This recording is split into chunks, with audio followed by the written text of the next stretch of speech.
हमारा संपर्क हो चुका है। गौतम जी बताएं सर, बाजार पर अपना व्यू। या अनिल जी, आपने कहा था इज वर्स्ट ओवर। वो कहना थोड़ा डिफिकल्ट है, जितना अनप्रिडिक्टेबल यूएस का पॉलिसी अनाउंसमेंट रहा है ऑफ लेट। अभी तो ये लगता है कि नियर टर्म का खतरा थोड़ा सा टल गया है। जहां तक बाजार का व्यू है अनिल जी, जैसा आप कह रहे थे, 22,300 22,500 पे निफ्टी के वैल्यूएशन लॉन्ग टर्म एवरेज के नीचे आ चुके थे, 20 पी के नीचे आ गए थे, 19 तक चले गए थे। और तब हमने यही लिखा था कि निफ्टी अकेला एक इंडेक्स है बाजार में अभी जिसका वैल्यूएशन डिस्काउंट पे आ चुका है, जबकि मिड कैप स्मॉल कैप के वैल्यूएशन तब भी लॉन्ग पीरियड एवरेज से महंगे थे और निफ्टी के मुकाबले भी महंगे थे। मिड कैप इंडेक्स 28 पी पे ट्रेड कर रहा था, स्मॉल कैप 22 पे और निफ्टी 20 पे।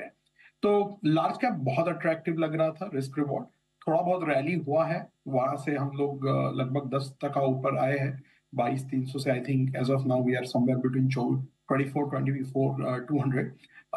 As of now. अगर आप क्योंकि FY 25 इज नाउ बिहाइंड, आप FY 26 और 27 के नंबर आप देखेंगे, एक चीज नोटिस करने लायक जो ये है कि FY 25 का अर्निंग्स बहुत ही सॉफ्ट रहा है। हमें 25% अर्निंग्स ग्रोथ की आदत हो चुकी थी FY 20 से 24 के बीच में। 25% CAGR अर्निंग्स आया था निफ्टी का, और लगभग लगभग 27 से 28% ब्रॉडर मार्केट का। दूसरी बात, 4 साल हमने अर्निंग्स डाउनग्रेड देखे ही नहीं। FY 21 और 22 में अर्निंग्स अपग्रेड हुए थे, FY 23 में अर्निंग्स स्टेबल थे, और FY 24 में अर्निंग्स मार्जिनली अपग्रेड हुए थे। तो FY 25 एक ऐसा साल था जहां अर्निंग्स ग्रोथ स्लो डाउन हुआ जोर से। 25% जो CAGR था वो FY 25 में केवल 2% अर्निंग्स ग्रोथ है। दूसरा, पहली बार हमने 10% प्लस अर्निंग्स कट देखे हैं 5 साल बाद। तो जो हमने ईपीएस चालू किया था अप्रैल 24 में FY 25 के लिए 1132 रुपए का, अब जबकि साल खत्म होने आया है, ये लास्ट क्वार्टर है, हमारा अभी का जो एस्टिमेट है 1017 हो चुका है, which is a growth of just 2%, क्योंकि FY 24 में आपने 1006 रुपए का ईपीएस किया था। तो शुरुआत से लेके अभी तक 12 महीने में 11% का अर्निंग्स डाउनग्रेड हो गया। इनफैक्ट जो 1132 का हमारा ईपीएस एस्टिमेट FY 25 का था, अब वो लगभग लगभग FY 26 का हो गया है, 1157 रुपया।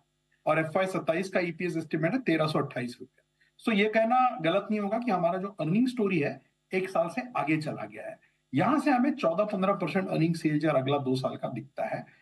और रही बात मैक्रोस की, बहुत अच्छे मैक्रोस है, ग्रोथ ठीक है, इन्फ्लेशन अंडर कंट्रोल है, ट्विन डेफिसिट्स कंट्रोल में है, फॉरेक्स रिजर्व्स भी ओके है, और करेंसी भी एक बार गिरने के बाद वापस से रिकवरी किया है।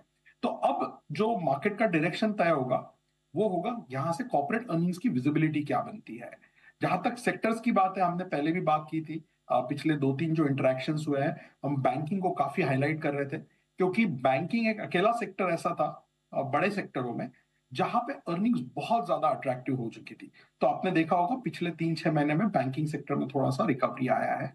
और अभी जो रिजल्ट्स आए initial, HDFC bank, Kotak bank, AU finance, इन सब के रिजल्ट्स उम्मीद से बेहतर आए हैं, और सब में हमने अर्निंग्स अपग्रेड देखा है। And lastly before I conclude, IT sector जहां हम ओवरवेट थे, वहां पे करेक्शन बहुत अच्छा हुआ है पिछले 3-6 महीनों में। जो लार्ज कैप IT स्टॉक्स है, वहां पे अर्निंग्स के सामने वैल्यूएशंस अभी 10 ईयर एवरेज के आसपास आ चुके हैं। आई एग्री कि वहां पे थोड़ा सा अनसर्टेनिटी का माहौल है, टैरिफ का क्या असर होगा, यूएस कॉर्पोरेट स्पेंडिंग का क्या होगा, यूएस के टेक बजट्स में क्या होगा, बट मुझे लगता है कि काफी सारी वो जो अनसर्टेनिटी है स्टॉक प्राइसेस में दिख रही है, इसलिए हमने IT में हमारा ओवरवेट अभी भी बरकरार रखा है।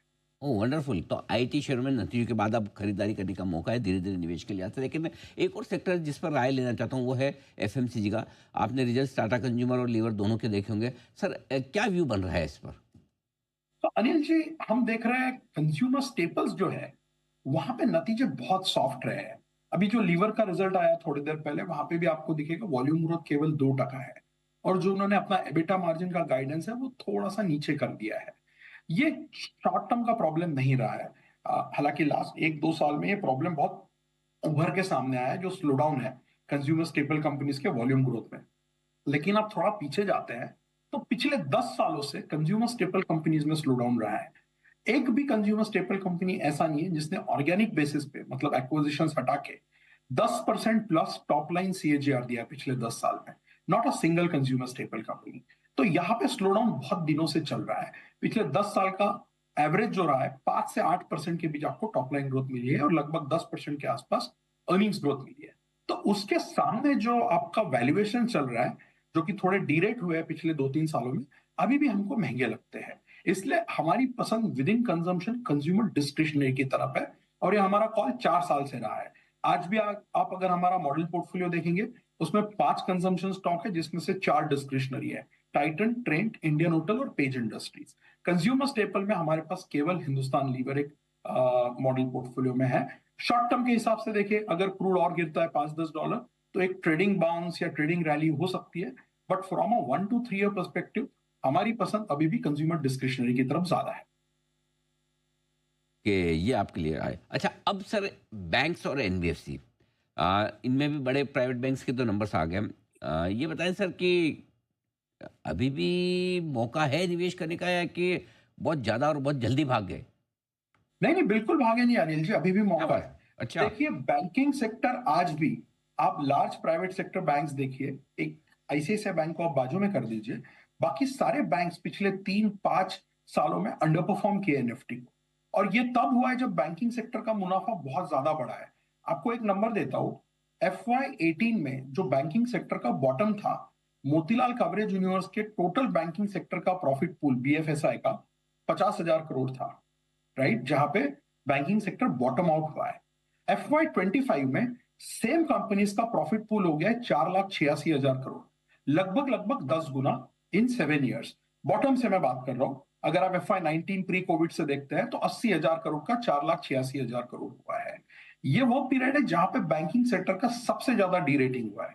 तो जिस पीरियड में सबसे ज्यादा प्रॉफिट बढ़ा है, वही पीरियड में सबसे ज्यादा डीरेटिंग भी हुआ है। एक या दो बैंक्स को अगर आप छोड़ दे तो, जो कि आईसीआईसीआई बैंक है, HDFC बैंक, कोटक बैंक, बाकी सारे बैंक्स में आपने डी रेटिंग देखी है। आरओईज पिछले 3-4 सालों से, प्राइवेट सेक्टर बैंक छोड़िए, इवन पब्लिक सेक्टर बैंक्स के आरओई 18 से 20% रेंज में आए। मुझे नहीं लगता है पिछले 30-40 सालों में ऐसा कोई भी दौर रहा है जहां पे PSU बैंक्स ने लगातार 3-3, 4-4 सालों तक 18 से 20% का आरओई दिया है। अब तो स्थिति बेहतर हो रही है। आरबीआई ने काफी सारे स्टेप्स लिए हैं, लिक्विडिटी इंप्रूव किया है, रेट कट्स किए हैं, काफी सारे जो टाइटनिंग मेजर्स थे पुराने रेजिम में, वो पिछले 3-4 महीनों में उन्होंने अनवाइंड किए हैं। तो मुझे लगता है बैंकिंग सेक्टर का मैक्रो माहौल जो है वो बेहतर हो रहा है। क्रेडिट ग्रोथ मुझे लगता है यहां से थोड़ा इंप्रूव होगा, और वैल्यूएशंस रिसेंट रैली के बावजूद भी अभी भी सबसे अट्रैक्टिव है लार्ज सेक्टर्स में on a risk reward basis. तो हमारा बैंकिंग, एनबीएफसी और एनबीएफसी नॉन लेंडिंग, तीनों सेक्टर पे नजरिया पॉजिटिव है। मॉडल पोर्टफोलियो में ओवरवेट है। हमें एनबीएफसी में श्रीराम फाइनेंस, चोला, पीएनबी हाउसिंग ये अच्छे लगते हैं।